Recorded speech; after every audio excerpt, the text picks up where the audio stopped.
এই যে দেখতে পাচ্তেছেন এইগুলো হচ্ছে কি আপনার স্পেয়ার চাকার কভার। যদি কারো লাগে আমাদের সঙ্গে যোগাযোগ করতে পারেন। আপনাদের স্যাম্পলটা দেখাচ্ছি, সবাই আমাদের সঙ্গে থাকুন। এটা বাইর করেন দিন, ও লাইভে আছি। কিসের বাইর কভার? করেন, বাইর করেন, দর্শককে দেখাতে হবে তো, দর্শকের উদ্দেশ্যে। এটা হচ্ছে কি স্পেয়ার চাকার কভার।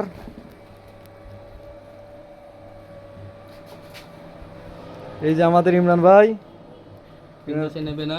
সে নেবে না বলে। এটা হচ্ছে তার গিয়ে আছে? চারি সাইড খুব সুন্দর। এটা নেই জায়গা সাথে একটা ঢুয়ে দেয়। চাকা ওটা পরে দেওয়া মানে ওটা আমি স্পেয়ার চাকা পরবর্তীতে। এর একটা আছে সাইডে লাল। এটা টোটাল কালা। এটা খোলেন, এটা এটা সবচেয়ে ভালো লাগে। এটি এই কাভারটা দেখতে আমার কাছে সবচেয়ে ভালো লাগে। হ্যাঁ এটাই ভালো হয়েছে। খোলেন, কাভারটা কাভার হয়েছিল এটি। হুম। এই কাভারটা পুরো সেই হুম। আমার কাছে পর্দা আছে না, টেম্পারি যে পর্দা, হ্যাঁ। পর্দার চারি সাইডেই চতুর্থ সাইডেই দেখেন। যদি কারো লাগে আমাদের সঙ্গে যোগাযোগ করতে পারেন। কভারগুলো কিন্তু অস্থির বানানো হয়েছে এই তারিখের কভারগুলো। হ্যাঁ এটাই ভালো হয়েছে। ওইটা হচ্ছে ওটা গেট আপটা মতোই নি দিছে। এরকম এক কালার দিত।